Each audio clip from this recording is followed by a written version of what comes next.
Akkam jirtu dhaggeeffattoota oduu dhugaa oduu sa'aatii kanaaf isiniif qabadhe kan kanatti aananii jiran fakkaatu. Ministeerri daldalaa tarkaanfii seeraa fi gabaa tasgabbeessu fudhachaa akka jiru ibsee jira. Itoophiyaan riiformii dinagdee hojiirra oolee hordofee gochaa seeraan ala raawwatamaniin walqabatee hanqina oomishaa akka hin uumamneedhaaf tarkaanfiin gabaa tasgabbeessu fudhatamaa akka jiru Ministeerri daldalaa fi walitti hidhamiinsa naannolee beeksisee jira.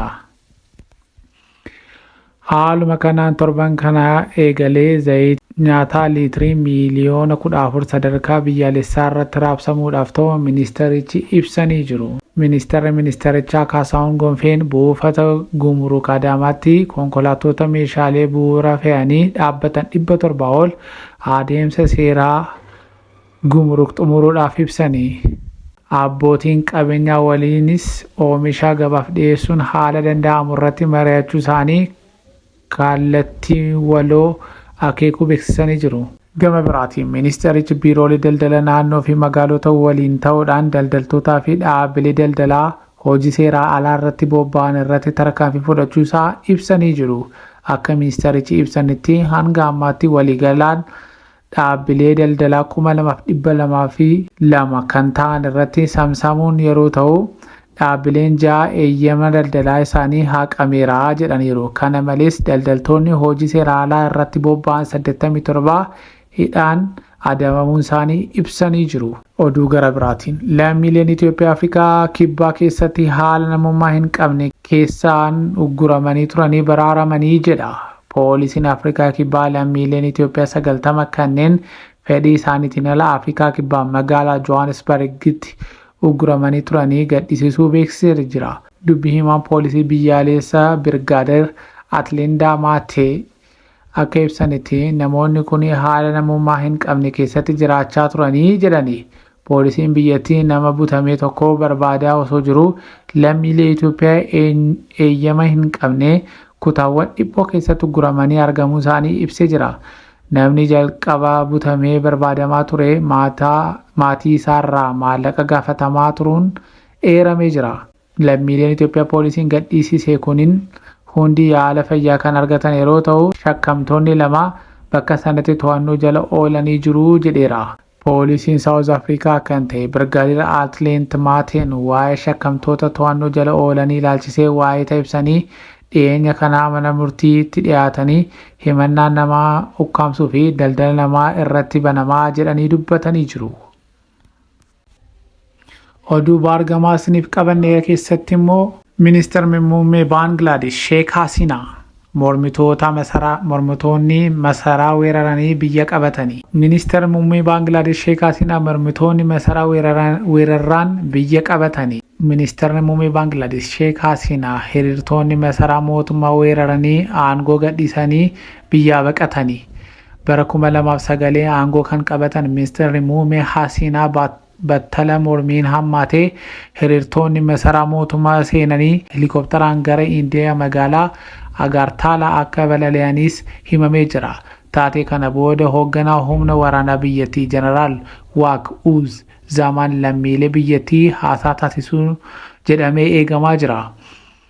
Garuu yeroo qondaalli waraanaa kun haasaa ni taasisu jedhamuu eegamee barfatee jiraas jedhamee dubbatamee jira. Barfannaa isaanii kanaa fi wayita deebii kennanii qaamolee dhimma ilaallatu waliin mari'achaa waan jirruudhaaf jedhanii dubbatanii jiru. Boodarra garuu ibsa kennaniin mootummaan ce'umsaa akka uumamuu beeksisanii jiru. Pireezidaantiin biyyattii Mohaammed Shah Abduun waliin mari'achuudhaan haala akka anjeessanii fi dhuma guyyichaa biyyattii furmaata akka argamsiisuu dubbatanii qondaalli waraanaa kuni. Paartilee mormitootaa waliinis dubbachuu himaniiru. Garuu eenyu akka mootummaa hoogganuu hanga ammaatti wanti ifa ta'e tokkollee hin jiru. Hiriirri Baangilaadesh erga eegalamee bubbulee jira. Har'a garuu magaalaa Dhakaa keessatti waayitaa mormitoonni 60,000 lakkaa'aman ba'anii ministeerri muummee biyyattii aangoo gadhiisanii baqachuudhaaf murteessanii jiru jedhamee jira. Taateen kun muudachuun guyyaa tokkoon dura poolisiin namoota hiriiratti ba'an walitti bu'uun hiriirtota keessaa yoo xiqqaate namoota 90 du'uun isaaniis gamanumaan hin yaadatama.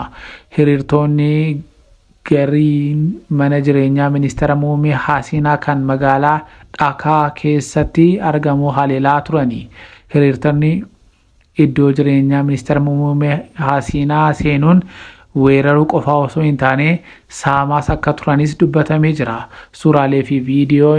Suuraalee viidiyoon iddoo jireenyaa ministeera muummee Hasiinaa magaalaa Dhakaa argamu keessaa ba'an jiranii waayitaa hiriirtonni ol seenuun meeshaalee garaagaraa fudhatanis mul'isanii jiru. Gariin teessumaa fi soofaa akkasumas meeshaalee kan iddoo jireenyaa keessaa gurratanii waayitaa ba'anis mul'atanii jiru. Hiriira mormii ji'a darbeerraa eegalee gaggeeffamaa turanii aangoonni mootummaa hiriirtota irratti humna fayyadamuun hanga yoonaan namoonni 300 ol akka ajjeefamanis himamee jira. Hiriirri mormii kun mootummaa irratti kan eegalee ji'a darbe keessa yeroo ta'u ka'umsi isaa barattoonni hojii mootummaan kootaadhaan kennu akka hafuu gaafataniitu. Hiriirri kun wayitaa jalqabuu nagaa qabeessa ture booda garuu guutummaa biyyattii irratti hiriira mormii mootummaa irratti eegale. Hiriirri kun babal'achuunis kutaalee biyyattii keessatti hokkora uume. Ministeerri muummee biyyattii akka aangoo gadhiisanis gaaffiidhaan eegalame ture. Gabaasonni ba'aa jiranii ministeerri muummee Baangilaadesh Sheek Hasiinaan gara biyya ollaa taate Indiyaatti baqachuun isaanii mul'isanii jiru.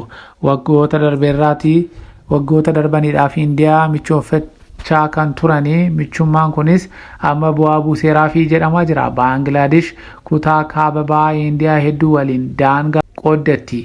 Baangilaadesh kutaa kaaba ba'aa Indiyaa hedduu waliin daangaa qooddatti.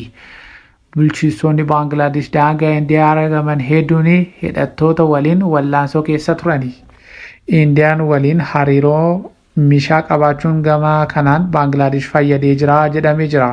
Sheek Hasiinaan wayitaa bara bulchiinsa isaanii keessatti hidhattoonni Baangilaadesh keessa jiraatan faallaa Indiyaa dhaabbatanii lolaa turani. Kun ammoo michuu Deeliin waliin qabanii akka cimsuu godhee ture jedhama. Sheek Hasiinaan bara